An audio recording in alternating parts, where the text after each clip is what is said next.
আজকের সকালে আমার আর পুচকুসোনার খাবারে ছিল কুমড়ো আলু সিদ্ধ দিয়ে ফেনা ভাত। সারাদিন আমার যতই কাজ থাকুক না কেন, প্রত্যেক দিন সকালের কিন্তু একটা কাজ আমার অবশ্যই থাকবে, ঘুম থেকে উঠে আগে জামা কাপড় কাচা ধোয়া করা, তারপর কিনা আমার সব কাজ আমি শুরু করি। ভিডিওটা আমি শুরু করেছিলাম 6:15 থেকে, কিন্তু উঠেছিলাম 6টার কাছাকাছি, উঠেই বসে পড়েছি জামা কাপড় কাচা ধোয়া। এত কাজের মধ্যে তোমাদেরকে তো একটা কথা বলাই হলো না। গুড মর্নিং এভরিওয়ান, আশা করছি তোমরা সবাই অনেক অনেক অনেক বেশি ভালো আছো। আমার নতুন একটা ভিডিওতে তোমাদের সবাইকে ওয়েলকাম। আজকের খুব একটা বেশি কিছু ছিল না কাঁচা ধোয়া করার মতো, অল্প কিছুই ছিল, তাই জন্য খুব তাড়াতাড়ি হয়ে গেছে কাঁচা ধোয়া করাটা। সমস্ত কিছু কাঁচা ধোয়া করে চলে গিয়েছিলাম ছাদে জামা কাপড়গুলোকে মেলতে, কিন্তু ছাদে গিয়ে দেখি এত পরিমাণে হাওয়া দিচ্ছিল যে জামা কাপড় ক্লিপ দেওয়া সত্ত্বেও সব উড়ে চলে যাচ্ছিল। সকাল 6:30টার সময় যে এত জোরে হাওয়া দিচ্ছিল, মনে হচ্ছিল এবার ঝড় উঠবে, বৃষ্টি হবে, কিন্তু ঝড় বৃষ্টি কিছুই হয়নি। আর এদিকে আকাশটাকে দেখো কত সুন্দর দেখতে লাগছে।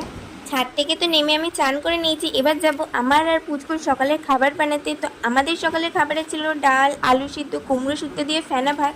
এইদিকে দেখতে পাচ্ছ আমার পুচকু কিন্তু আমার উপর রাগ করেছে, তার কারণ সকাল থেকে উঠে আমি ওকে একটু কোলে নিইনি, একটু আদর করিনি। ও কিন্তু অনেকক্ষণ আমার সাথে কথা বলতে চাইছিল না। মানুষটা কিন্তু এইটুকুনি হতে পারে, কিন্তু রাগটা কিন্তু ভীষণ আছে। অনেকক্ষণ আমার সাথে কথা বলিনি, অনেক কষ্টে ওর রাগটা ভাঙিয়ে ওকে এবার খেতে বসিয়ে দিয়েছি। আমার পুচকু সোনা যেহেতু কাল রাতে কিচ্ছু খায়নি, না খেয়ে ঘুমিয়ে পড়েছে মামার বাড়ি থেকে এসে।